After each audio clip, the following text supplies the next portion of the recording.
있습니다. 거기에다가 놔주시면 예쁘게 포장을 해서 저희들이 전달을 해드리도록 하겠습니다. 그 금액을 저희들이 알려드리지 못한 것 같아서 금액을 알려드리는데 참조하시기 바랍니다. 5만 원이 넘으면 넘지 않게 여러분 선물을 준비해 주시기 바랍니다. 그래서 한 3만 원에서 5만 원 정도, 5천 원이면 좀 너무하고 그래도 한 3만 원에서 5만 원 정도까지 여러분 선물을 잘 마음을 준비해 주시면 되겠고요. 그 제출자나 사연 번호를 반드시 외부에 표기를 해주셔야 됩니다. 그냥 주시면 누구에게 가는 선물인지 전혀 알지 못합니다. 그래서 반드시 겉에다가 사연 번호 19번이면 19번 뭐 이런 식으로 써주시고 아니면 제출자를 그렇게 써주시면 되겠습니다. 우리가 크리스마스 성탄절 행사 전에 성탄 파티가 있습니다. 이번에 특별히 파티를 또 한다고 합니다. 그래서 주일 그 4시에 오시면 윷놀이도 하고 윷놀이도 상품을 제공한다고 합니다. 그리고 참여자 전원들에게는 햄버거랑 음료수를 또 나눠주고 간식도 제공해 준다고 하니까 여러분 딱 6시에 오지 마시고 미리 오셔서 연습도 하시고 그 성탄 파티 윷놀이도 참여해 주시면 감사하겠습니다. 그 전에 리허설이 다 끝나야 되겠죠. 우리 그 성탄 새벽송에 그 기업 및 우리 가정이 많은 분들이 참여해 주셔서 감사합니다. 이제 24일 주일 10시부터 새벽까지 진행이 예정입니다. 여러분 함께 해주시기 바라고요. 오늘 공동의회가 있습니다. 2부 예배 후에 본당에서 공동의회가 있겠습니다. 참여해 주시기 바라고요. 또 그 이번에는 내년 예산을 발표하는 그런 날이기도 합니다. 그래서 여러분들 참여해 주시기 바랍니다. 오늘 우리 공동체 환우를 위해서 이 시간 기도하도록 하겠습니다. 특별히 여기 홍솔 우리 자매가 새로 기입이 되셨는데 2주 전에 조금 그 교통사고를 당해서 이제 병원을 저희들이 다녀왔습니다. 다녀왔는데 그 오른손을 못 쓸 정도로 굉장히 많이 뼈가 돌출되고 해서 또 직장 생활도 지금 어렵고 1월까지 휴가를 냈다고 합니다. 그래서 여러분 기도를 꼭 해주시기 바라고 오른손이 보니까 엄지가 이렇게 좀 감각이 없는 상태여서 걱정이 좀 됩니다. 그래서 엄지의 감각이 돌아올 수 있도록 여러분 기도를 해주시기 바랍니다. 우리 함께 우리 환우들을 위해서 이 시간 통성으로 기도하겠습니다. 사랑하는 하나님 아버지, 우리 환우들을 위해서 기도합니다. 우리 김샤론 성도의 무릎을 하나님께서 고쳐 주시옵소서. 김영호 성도의 모든 염증이 사라지게 하시고 우리 박정임 성도 알츠하이머를 하나님께서 고쳐주시고 친히 병실의 주인이 되시며 가정의 주인이 되어 주시옵소서. 이경수 성도의 루게릭을 하나님께서 치유해 주시옵소서. 하나님 기도하는 가족 또 순원들의 울부짖는 기도를 들어주시고 우리 최명희 성도의 모든 몸의 면역 체계들이 돌아올 수 있도록 붙잡아 주시고 우리 장기자 집사님 하나님 인도해 주셔서 마음과 육신의 허약함을 하나님께서 완전히 회복시켜 주시옵소서. 우리 편은정 자매 하나님 암을 하나님께서 말끔히 치유해 주시고 하나님 아버지 하나님의 은총으로 기적을 보여 주시옵소서. 우리 홍솔 자매의 주님 엄지의 감각이 회복되게 하시고 하나님 아버지 온몸에 주님 교통사고의 후유증으로부터 하나님께서 보호하여 주시옵소서.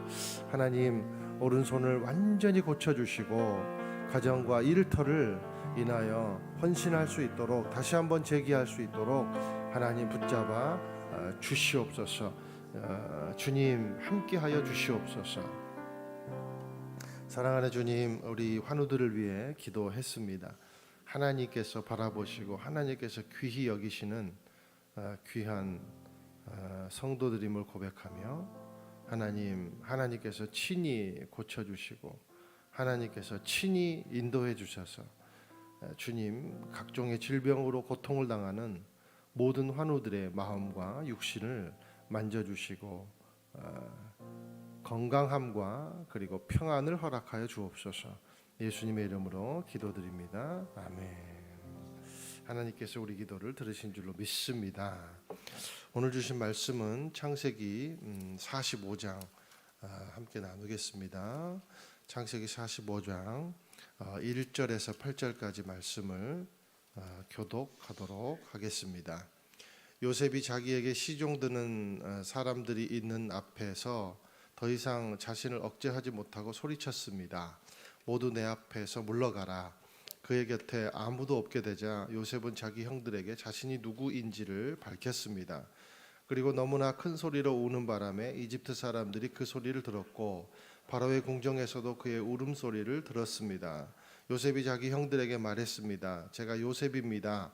아버지께서 아직 살아계십니까? 그러나 형제들은 요셉 앞에서 너무 놀라 도저히 대답을 할 수가 없었습니다. 요셉이 형제들에게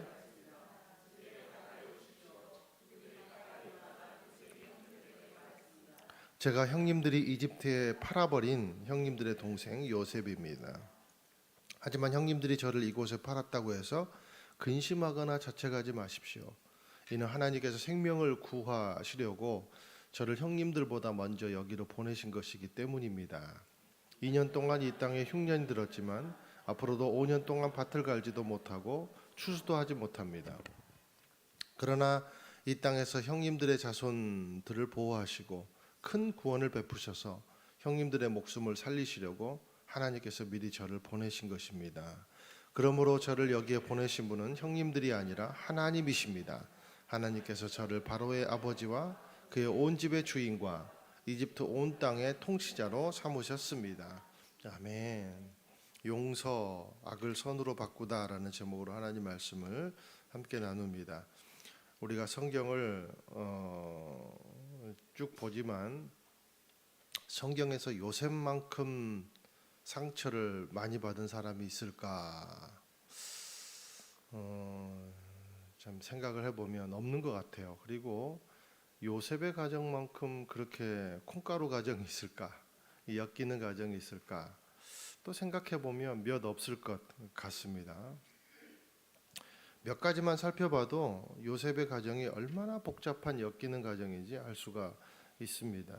첫 번째는 그렇죠. 배다른 형제들, 다 이복 형제들이지 않습니까? 첫째가 이제 르우벤인데, 르우벤은 그 아버지의 첩과 통간을 한 자입니다. 참 말하기도 민망하죠. 넷째 아들 유다는 두 아들이 한꺼번에 죽습니다. 그리고 며느리에게 속아서 동침을 합니다. 근데 며느리에게 속았다라기보다 이 유다는요, 넷째 아들 유다는 매음을 한 겁니다. 매음을 한 사람입니다. 돈을 주고. 콩가루죠. 레아의 딸, 그러니까 그 디나가 있습니다. 야곱의 처죠. 디나가 세겜의 추장에게 강간을 당합니다. 그래서 그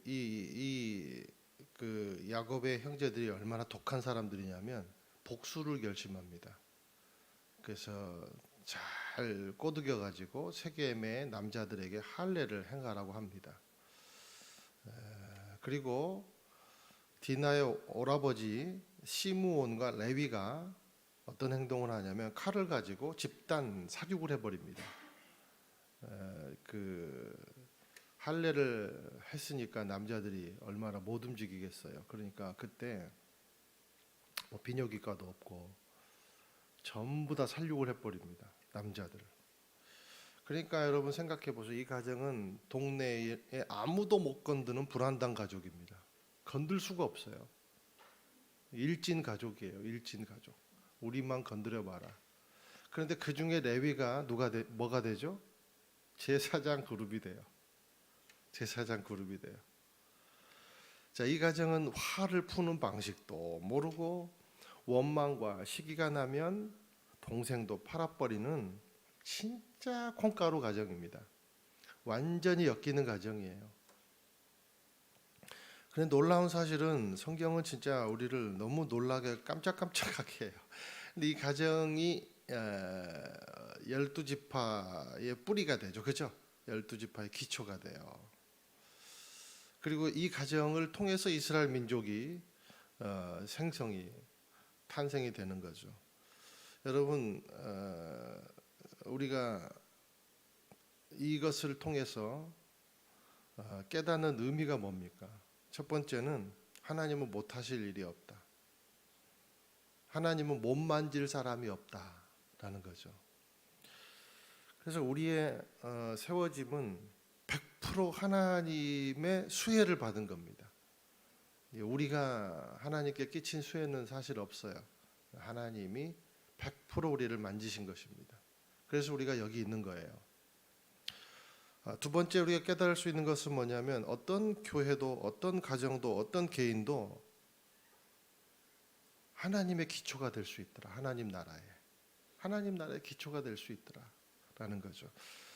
그것이 엮이는 가정이 됐건 숨기는 가정이 됐건 건강한 사람이건 건강치 못한 사람이건 하나님이 만지시면 하나님이 마음을 먹으시면 그 사람은 하나님의 도구가 되고 그 교회는 하나님의 도구가 되고 그 가정은 하나님의 나라의 기초가 될 수 있더라라는 것을 우리가 깨달을 수 있다는 거죠. 여러분 우리 가정이 저와 여러분의 가정이 이만큼 콩가루입니까? 그렇지는 않잖아요. 우리도 하나님 나라의 기초가 될 수 있음을 믿게 되시기를 예수님의 이름으로 축원드립니다. 여러분 자녀들이 하나님의 나라의 기초가 될 수 있도록 기도하시기를 주님의 이름으로 축원드립니다. 그러므로 교회의 상황을 놓고 가정의 상황을 놓고 개인의 상황을 놓고 그 상황이 전부라고 생각하면 안 돼요. 그리스도인들은 하나님은 판도를 바꿔버리시는 분이시다는 거죠. 그래서 우리가 그것을 뭐라고 말하는가? 이 야곱의 가정 그리고 요셉의 이야기를 보면서 한마디로 정의할 수 있는 것은 하나님은 섭리하신다. 섭리는 여러분 알 수 없는 게 섭리예요. 그러니까 하나님의 섭리는 알 수가 없어요. 그래서 그 섭리를 우리가 뭐라고 말합니까? 섭리를 미스테리 이렇게 얘기해요. 미스테리. 알 수가 없다는 거예요. 그래서 섭리는 미스테리요, 미스테리는 신비라는 거예요. 신비한 일이다라는 겁니다. 그래서 그 섭리는요 언제 드러나냐면 마지막에 드러나요. 왜 마지막에 드러납니까? 주인공이 내가 아니기 때문에 마지막에 드러나는 거예요. 내가 주인공이면 내가 알죠. 근데 몰라요. 왜? 하나님이 주인공이기 때문에. 그게 섭리다라는 겁니다. 그것이 오늘 요셉의 고백이에요. 요셉의 고백이 형들에게 하는 고백이 섭리라는 거예요. 섭리. 이것은 내가 한 것이 아니라 하나님이 했다. 내가 주인공이 아니라 하나님이 주인공이다. 그래서 이것은 섭리다. 이게 섭리를 고백하는 거예요. 요셉이. 우리가 찬송가에도 이런 찬송이 있지 않습니까? 믿음으로 사는 자는 하늘 위로 받겠네. 무슨 일을 만나든지 만사형통하리라. 그래서 우리가 믿음으로 사는 자는, 그러니까 중요한 것은 뭐냐면 믿음으로 사는 겁니다. 신뢰함으로 사는 겁니다. 저와 여러분의 삶이 안다고 자랑하는 삶이 아니라 묵묵히 믿음으로 걸어가는 삶이 되기를 예수님의 이름으로 축원을 드립니다. 자, 요셉은 편혜의 수혜자가 아니에요. 요셉은 편혜의 희생양이에요. 영적인 의미로는 요셉은요 한 가정의 희생 제물이 된 거예요. 그리고 한 나라의 희생이 제물이 된 거예요. 이스라엘 민족이라는 한 나라의 희생 제물이 요셉이 된 겁니다. 요셉은 착합니다. 정직합니다. 천진합니다. 게다가 요셉은요 10대 소년이었습니다. 굉장히 어린 나이입니다. 그러니까 이 어린 나이라는 말은 순수하다는 거예요. 그런데 가장 순수하고 천진한 요셉이 희생 제물이 돼요. 예수님을 생각해 보십시오. 예수님도 점도 없고 흠도 없는 독생자이십니다. 그런데 점투성이고 그리고 흠투성이인 죄인들을 위해서 가장 깨끗한 분이 희생되지 않습니까? 야곱의 가정도 마찬가지예요. 가장 깨끗한 아들이 희생이 돼요. 그래서 요셉을 예수님의 예표자라고 이야기를 하는 거죠. 자, 요셉이 기억하는 형들의 마지막 모습이 있습니다. 그것은 어떤 모습이냐면 분노의 참 모습, 시기의 참 모습이에요. 그래서 이 두 그 문장들이 소리쳐지는 것을 요셉은 듣습니다. 어떤 두 문장입니까? 죽여버리자 아니면 팔아버리자. 죽여버리자, 팔아버리자. 그러면서 도시락 먹고 있잖아요. 그런데 이 분노와 저주의 중심에 누가 있었냐면 유다가 있었어요. 넷째 아들 유다가 주동자죠. 그리고 이제 이 유다는 그 죄를 짓고 나서 가출을 합니다. 유리방황을 해요. 그리고 아들 둘을 잃어요. 그리고 끔찍한 죄를 다말과 저지르게 되죠. 죄값을 치릅니다. 그런데 자, 이 요셉의 앞에 유다가 완전히 180도 변화된 모습으로 지금 요셉 앞에 나타났습니다. 우리가 이제 올해 안에 창세기를 끝내야 돼서 지금 45장으로 펄쩍 뛰었지만 그 전에 이제 무슨 일이 있었냐면 요셉은 자작극을 벌립니다. 자작극. 그래서 형들이 가나안으로 돌아가는 그 길에 자기 집으로 돌아가는 그 길에 베냐민의 자루에다가 각각 자루를 주고 베냐민의 자루에다가 은잔을 숨겼어요. 일부러. 그래서 가다가 이제 들킨 거죠. 이 요셉의 자작극입니다. 이것은 요셉이 꾸민 일이에요. 그러니까 형들은 이 일에 대해서만큼은 결백해요, 결백하지 않아요? 결백하죠. 죄가 없어요. 그런데 유다의 고백을 들어보면 그가 결백하다는 것을 따지기보다 요셉 앞에서 자기의 죄를 회개한 듯한 깊은 발언을 해요. 그리고 형제들을 책임을 져줘요. 여러분, 우리가 과거가 중요한 게 아니에요. 현재 지금 내가 어떤 태도냐가 사람에게 감동을 주는 거예요. 여러분, 과거를 막 그렇게 성도들의 과거를 너무 캐묻지 않게 되기를 예수님의 이름으로 축원을 드립니다. 자, 보세요. 유다의 고백을 들어볼게요. 44장 16절 읽겠습니다. 시작. 유다가 대답했습니다. 우리가 내 주께 무슨 말을 할 수 있겠습니까? 결백을 어떻게 증명하겠습니까? 하나님께서 주의 종들의 죄악을 밝히셨으니 이제 우리의 잔과 그 잔을 가진 것으로 드러난 사람은 이제 다 내 주의 종입니다. 여기 보니까 유다가 누구를 말하냐면 하나님을 이야기해요. 하나님을 고백해요. 하나님께서 주의 종들의 죄악을 밝히셔. 결백하잖아요. 안 훔쳤잖아요. 근데 여러분 뭐라고 말합니까? 우리 종들의 죄악을 밝히셨다라고 얘기해요. 자, 유다는 지금 자신들의 결백을 주장하는 것이 아니라 어때요? 하나님께 지난날의 죄악을 회개하는 것에 초점을 맞추는 거예요. 우리가 이 일이 일어난 것은 결백을 주장할 게 아니라 과거에 동생에게 했던 그 죄를 하나님이 지금 벌하시는 거다. 이렇게 생각을 한 거예요. 그러니까 이 일이 분명히 결백한 일이지만 우리가 하나님께 죄 지었습니다라고 요셉에게 고백을 하고 있는 거죠. 한편 유다는 아버지에 대한 태도도 달라졌습니다. 효자가 된 겁니다. 악의 주동자에서 선의 주동자로 바뀐 겁니다. 하나님의 은혜입니다. 유다에게 하나님께서 영적인 지각을 열어주신 거예요. 그래서 회개의 마음을 주신 거예요. 하나님께 대한 그런 지각이 어떤 태도로 바뀌는 길이 됩니까? 자기 희생하는 길로 바뀝니다. 내가 종 되겠습니다. 나만 죽여주십시오.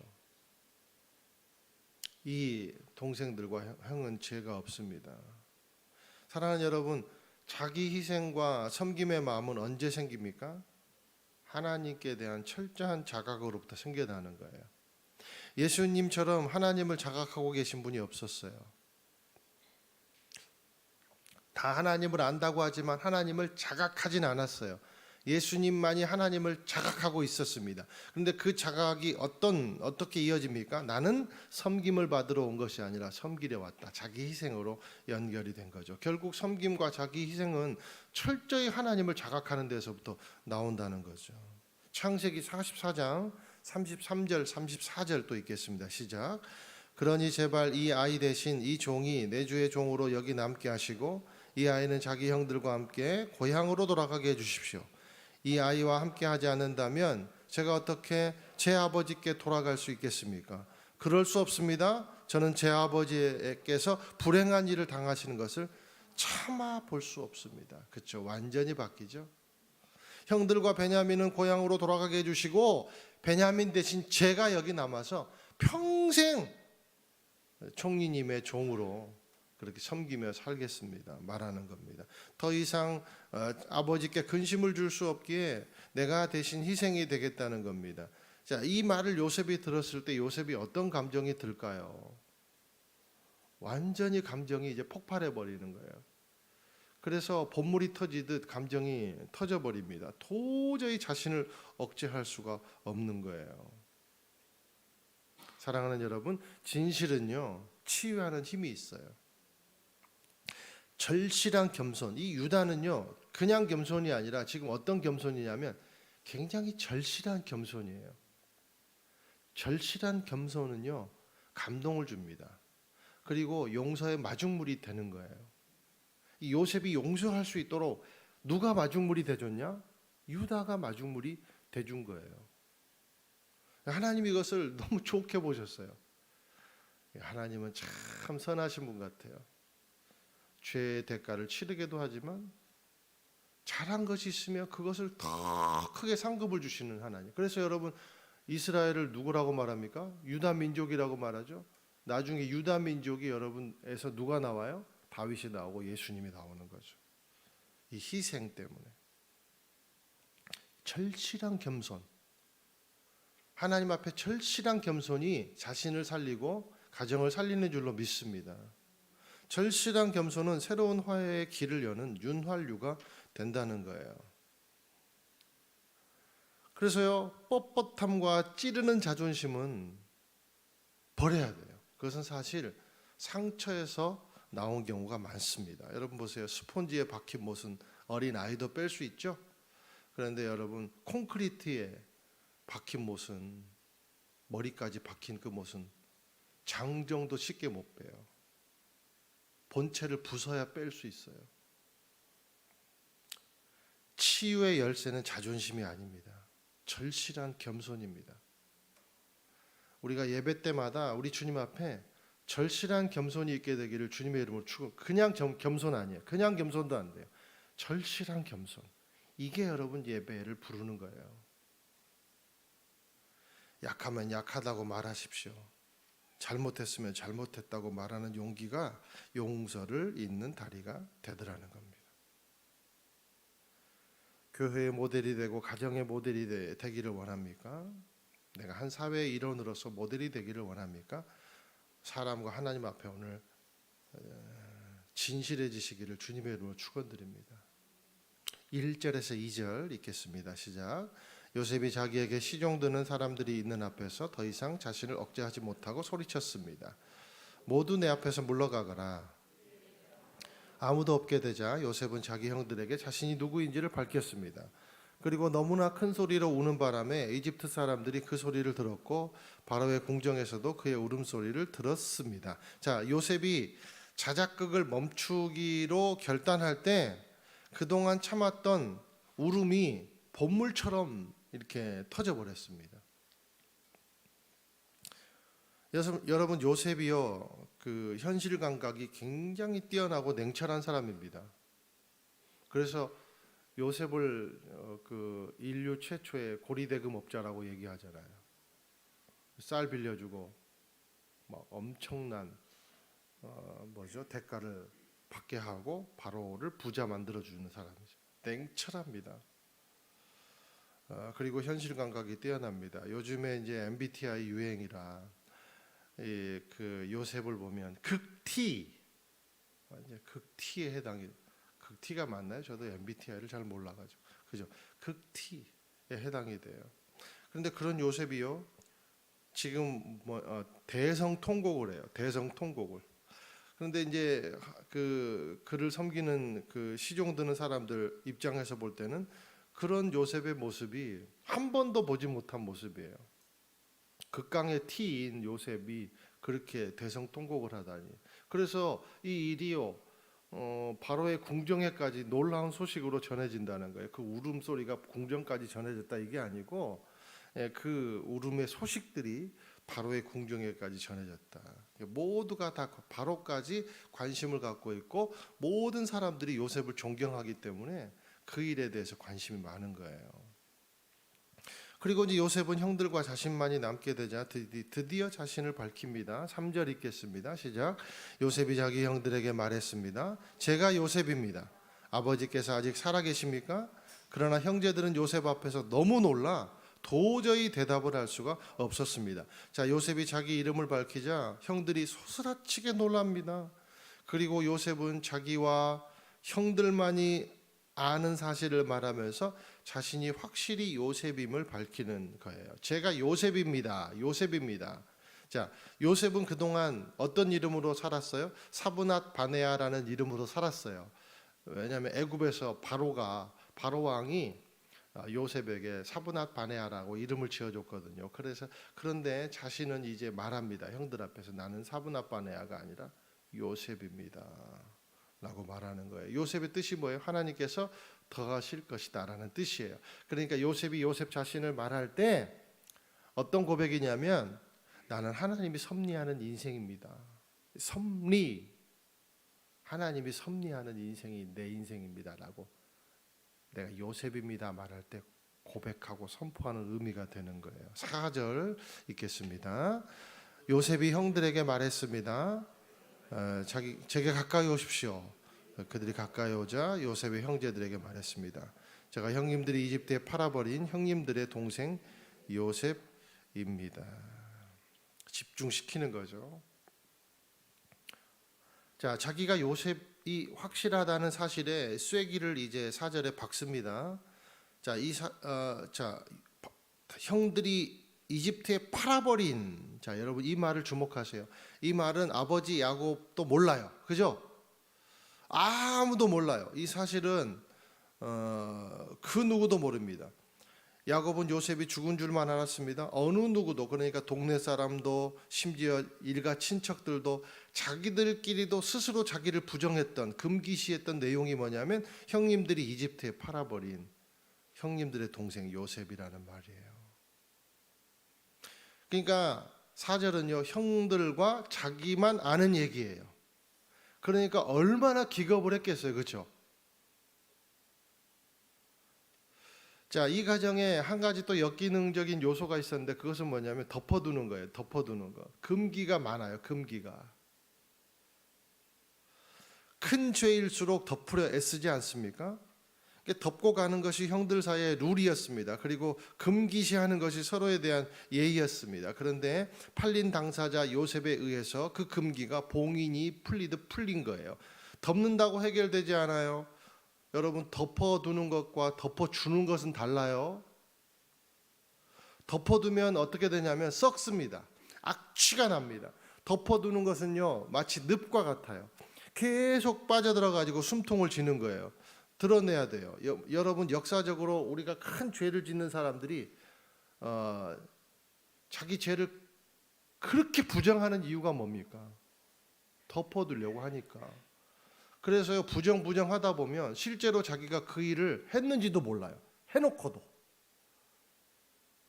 요즘에 이제 영화 완전 막 뜨는 영화 뭐 그런 거 있던데, 그런 것이 그런 거예요. 자기도 부정을 하다 보니까 자기가 실제로 그렇지 하지 않았다는 것을 믿는 거예요. 이게 사람의 정신이에요. 상처는 언제 치유되는가? 드러낼 때 치유가 되는 거예요. 그러니까 여러분 보세요. 요셉이 얼마나 지혜로운 사람이고 얼마나 꿈의 사람인가. 요셉은 자작극을 벌이면서 스스로 자기를 치유하는 과정을 겪습니다. 굉장히 시간을 잘 쓰는 사람이에요.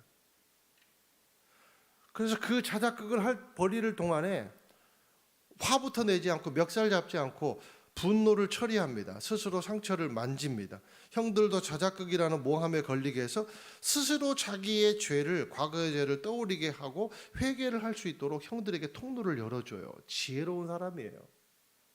정말 예수님 닮은 사람이에요. 우리가 요셉 보면서 얼마나 지혜롭습니까? 그렇죠? 우리는 무작정 화내고 무작정 드러내고 멱살 잡고 특히 자녀들에게 그렇게 하고 있지 않습니까?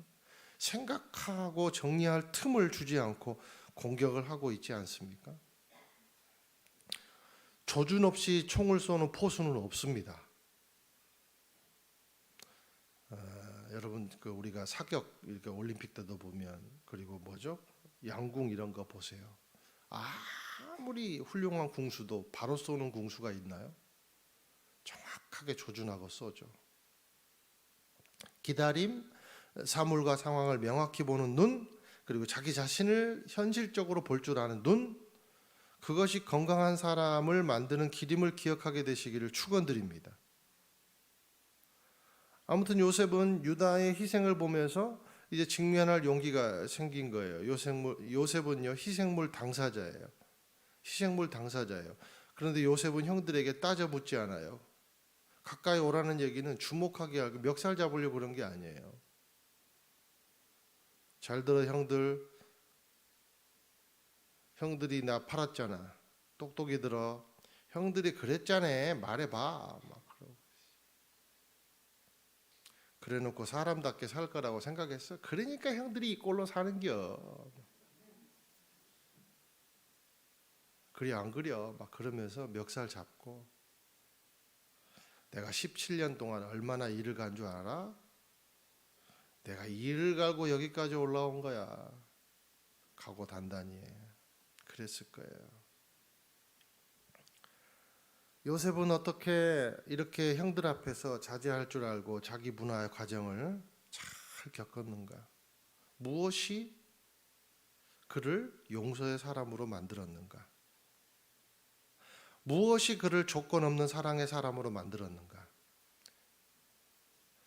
여기서 우리가 강조하는 것은 그냥 용서하고 그냥 사랑 강조하고 그게 중요한 게 아니에요.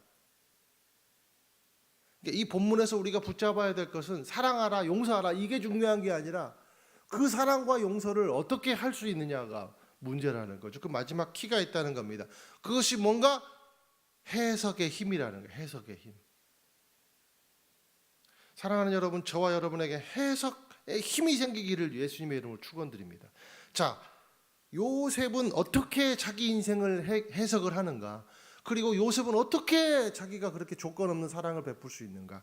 자, 자기 해석을 이렇게 합니다. 자기 인생의 스스로의 해석을 이렇게 해요. 5절에서 8절 읽겠습니다. 시작. 하지만 형님들이 저를 이곳에 팔았다고 해서 근심하거나 생명을 구하시려고 저를 형님들보다 먼저 여기로 보낸 것이기 때문입니다. 이 땅에 흉년이 들었지만 앞으로도 5년 동안은 밭을 갈지도 못하고 추수도 하지 못합니다. 그러나 이 땅에서 형님들의 자손들을 보호하시고 큰 구원을 베푸셔서 형님들의 목숨을 살리시려고 하나님께서 미리 저를 보내신 것입니다. 그러므로 저를 여기에게 보내신 분은 형님들이 아니라 하나님이십니다. 하나님께서 저를 바로의 아버지와 그의 온 집의 주인과 이집트 온 땅의 통치자로 삼으셨습니다. 보세요. 이게 해석의 힘이에요. 근심하거나 자책하지 마십시오. 용서한 겁니다. 화해를 먼저 청한 겁니다. 피해자가 먼저 손을 내민 겁니다. 가해자보다 힘이 있는 것은 사실상 피해자예요. 해석의 힘을 갖고 있다면. 피해자가 더 힘이 있는 경우는 뭐냐면 해석의 힘을 갖고 있다면 더 힘이 세지는 거예요. 가해자는 여러분 이미 가해를 함으로써 힘을 잃어버려요. 그게 가해자예요. 피해자는 피해를 봄으로 힘을 얻습니다. 이것이 섭리의 역설이고 해석의 역설이고 이것이 사랑의 역설이에요. 그런데 그 힘이 어디서 나오는가? 해석에서 나오는 거예요. 여러분, 예수님은요 가해를 당하신 분이에요. 그죠? 그런데 그가 십자가에서 어떻게 말씀합니까? 저들을 용서해 주십시오. 채찍질 당하면서 어떻게 고백을 해요? 저들을 용서해 주십시오. 저들이 무엇을 하는지도 모르고 저렇게 행동합니다. 무슨 말입니까? 힘을 다룰 줄 몰라서 힘을 잃어버렸습니다. 이 말이에요. 예수님은 겸손하셔서 스스로 피해자가 되셨습니다. 결국 누가 용서하는가? 사랑의 힘이 많은 자, 피해를 보고도 피해의 의미를 해석해낼 줄 아는 자가 용서하는 거예요. 그러므로 여러분, 사랑보다 더 중요한 건 해석이라는 거예요. 무조건 용서하는 것보다 중요한 거는 해석이라는 거예요. 해석을 잘해야 된다는 거예요. 영적인 해석을 잘해야 된다는 거예요. 옳은 해석에서 옳은 사랑이 나옵니다. 무조건 사랑이면 편애예요. 조건 없는 사랑과 편애는 달라요. 요셉은 조건 없는 사랑의 힘을 가졌습니다. 바로 예수님의 사랑을 요셉이 보여준 거예요. 무엇 때문에? 해석할 줄 아는 능력 때문에. 무조건 사랑한다고 사랑이 아니에요. 좌표를 잘못 맞춘 사랑이 있어요. 해석 잘못하면. 이는 하나님께서 생명을 구하시려고 저를 형님들보다 먼저 여기로 보낸 것이기 때문입니다. 그러므로 저를 여기에 보내신 분은 형님들이 아니라 하나님입니다. 자, 이런 요셉의 해석은 요셉이 형들을 용서하고 자신의 삶의 과정과 결과를 해석하는 아주 현명한 기초가 되더라는 거예요. 사랑할 수 있는 기초가 되더라는 거예요. 용서할 수 있는 기초가 되더라는 거예요. 스스로 잘나서가 아니에요. 하나님께서 영안의 눈을 열어주셔서 그와 함께 하시고 꿈을 통해서 그를 해석하게 해주시고 하나님의 함께 하심으로 그가 해석하는 힘을 길렀기 때문에 그가 용서할 수 있고 사랑을 할 수 있었던 거죠. 그것이 섭리라는 겁니다. 미스터리, 섭리, 신비라는 거예요. 하나님의 큰 그림이 있다는 거예요. 나는 그 도구요. 형님들도 하나님의 섭리의 도구일 뿐입니다. 형님들도 막대기일 뿐입니다. 하나님의 막대기. 그러니까 자책하지 말라는 거예요. 형님들은 나쁘게 쓰인 거예요. 하나님은 그냥 그렇게 생각하라는 거예요. 그러나 이 땅에서 형님들의 자손을 보호하시고 큰 구원을 베푸셔서 형님들의 목숨을 살리시려고 하나님께서 저를 미리 보내신 것입니다. 형님들을 사용하시고 나를 사용하셔서 가정의 기근을 건지시고 세계의 기근을 건지시고 나로 하여금 이스라엘 민족이 생성되는 놀라운 통로가 되게 하겠다는 것이 하나님의 큰 그림, 하나님의 섭리였다, 뜻이었다라고 고백하는 겁니다. 여러분, 이 하나의 용서의 사건이 이스라엘 민족을 만들어내요. 그죠? 그리고 이 45장 그리고 50장까지 이 고백, 50장에도 똑같은 고백을 하거든요. 이 고백 때문에 무슨 성경이 쓰여요? 창세기 이후에 무슨 성경이요? 창세기 출애굽기가 써요. 이 용서가 없었으면 출애굽기가 없어요. 다 죽여버렸을 텐데 어떻게 민족이 생성되고 출애굽 사건이 일어날 수 있겠습니까? 어떻게 유월절 어린 양의 피의 예표가 드러날 수 있겠어요? 어떻게 인생을 해석하는가? 사랑하는 여러분, 우리도 매일의 삶에 고통당하죠? 여러분, 근근히 살아가는 그런 분들도 계시죠? 예수님 믿었는데도 희망이 없는 분 계시죠? 우리가 고통을 해석해야 됩니다. 사랑하는 여러분, 우리는 고통에 대해서 너무나도 자주 묻는 습관이 있어요. 왜 하필이면 나야? 이렇게 물어요. 그런데 이 묻는 습관을 뒤집어야 합니다. 우리가 고통에 대해서 집중하며 묻기보다 하나님의 받은 은총에 대해서 물어야 돼요. 하나님께서 우리에게 주신 그 은총에 대해서 왜 나지?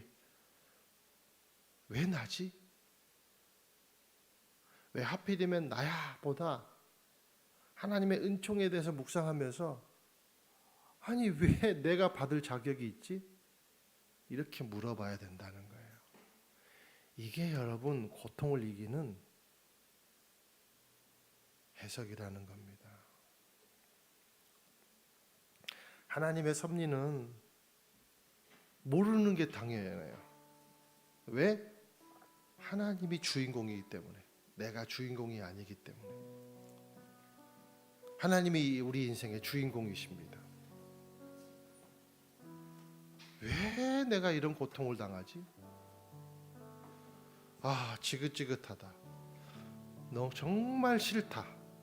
내가 이곳에 있는 것, 내가 어디로 가야 되는 것 다 싫다. 그렇게 생각되는 분이 있습니까?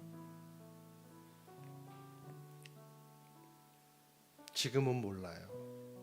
그 고통이 왜 나에게 형통이 되는지.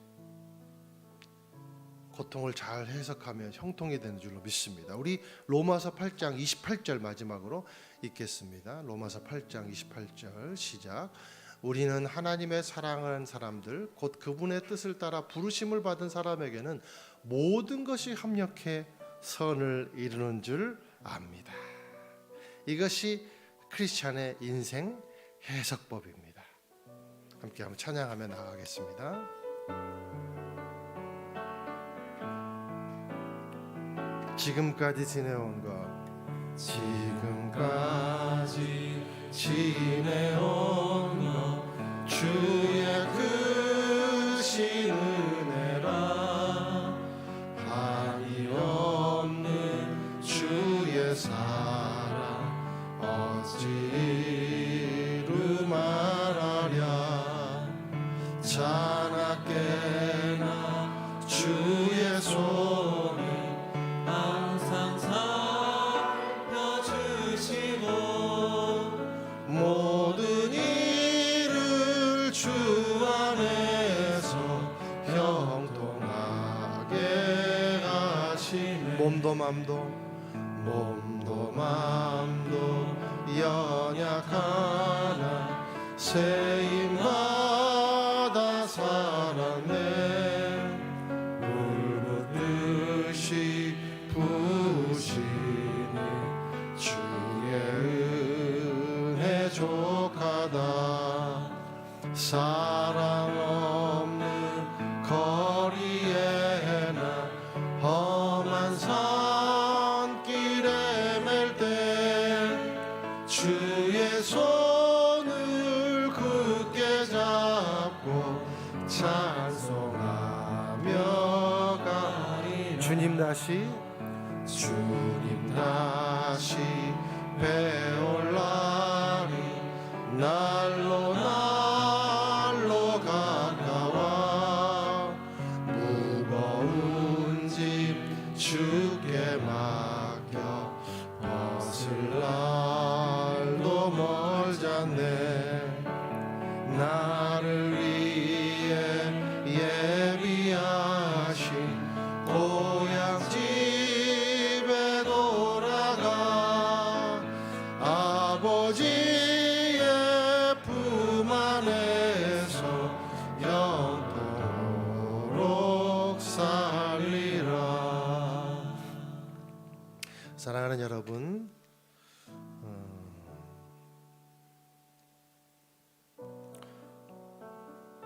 고통을 잘 해석하면 형통이 됩니다. 저와 여러분에게 있는 고통을 잘 해석할 수 있는 능력을 하나님 우리 가운데 부어주십시오. 신앙의 삶을 살다가 우리가 고통이 올 때 주님, 하나님이 주신 해석법을 내가 가지기를 원합니다. 하나님이 이렇게 하셨습니다. 이것은 하나님의 섭리입니다 라고 고백할 수 있는 우리들의 모습이 될 수 있도록 인도해 주십시오. 그래서 우리가 요셉처럼 더 넓은 마음을 가지고 세상을 보게 하시고 주님 인생을 역류하는 그런 형들의 삶이 아니라 인생을 관통하는 하나님의 나라를 세워가는 그런 하나님과 소통하는 삶이 될 수 있게 축복해 주십시오. 영안의 눈을 열어 주십시오. 우리 함께 시간에 통성으로 기도하겠습니다. 사랑하는 하나님 아버지, 고통을 잘 해석하면 형통이 됨을 믿습니다.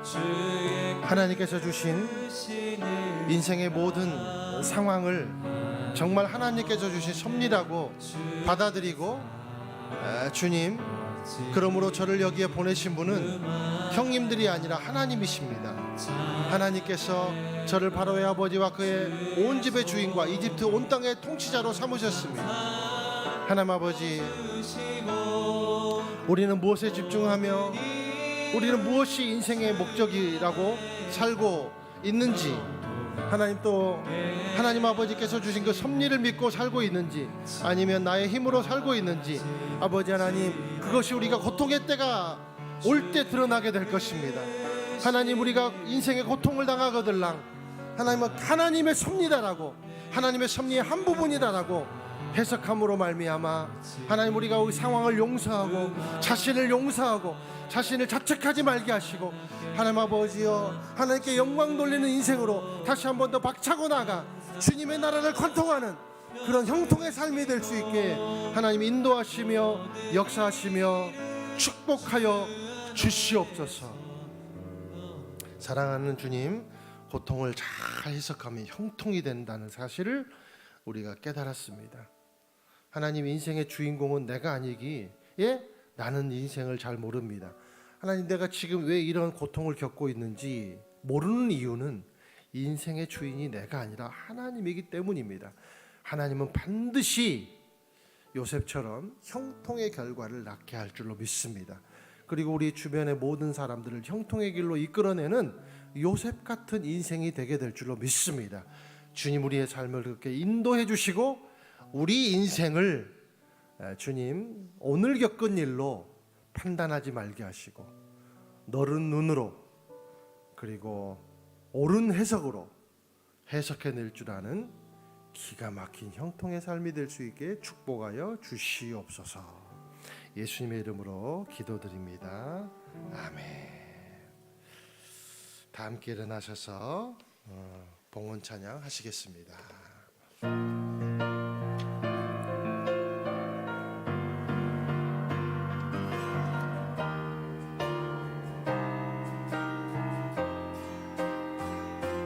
하나님 나라 임하소서. 영광과 존귀 능력과 위엄 놀라운 사랑의 기적의 하나님 지금 이곳에 오소서. 하나님 나라 임하소서.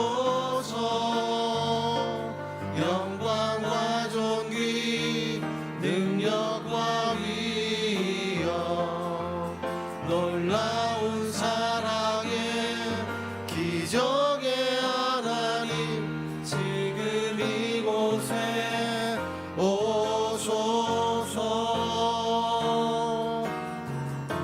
주님의 높고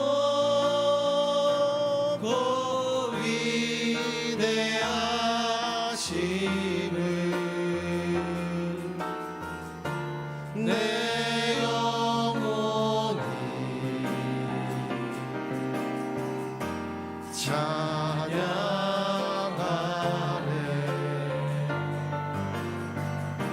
주님의 높고 위대하심을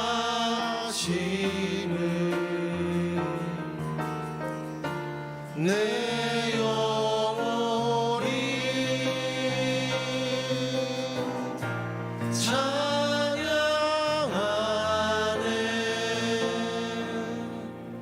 자비하신 주님,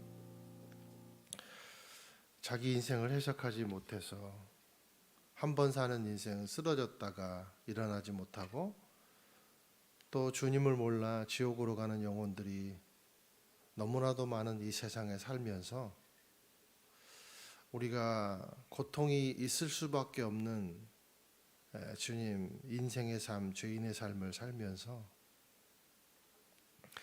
하나님의 섭리의 한 부분입니다. 내가 주인공이 아니라 주님이 주인공이십니다 라는 너무나도 현명하고 유일한 해석을 해냄으로 말미암아 우리가 고통을 형통으로 바꾸는 귀한 삶이 되게 하여 주시옵소서. 주님께서 주신 은혜에 감사해 예물로 우리 마음 드립니다. 주님의 것이니 받아 주시옵소서. 그리고 우리의 삶과 우리의 생업과 우리 자녀들의 미래에도 주님이 주시는 형통이 임하게 하여 주시옵소서.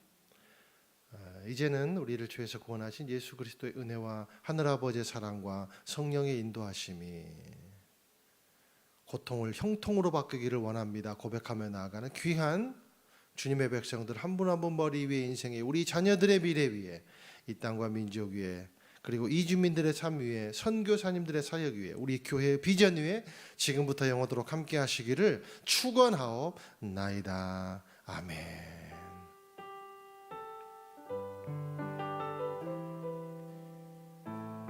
다 함께 살아계신 하나님의 이름을 찬양합니다. 살아계신 주 나의 참된 소망 걱정 근심 전혀 없네. 사랑의 주네 달 길이 너하니 내 모든 삶의 기쁨 늘 충만하. 우리의 삶을 승리의 길로 인도하신 하나님께 감사와 영광의 박수 올려드립니다.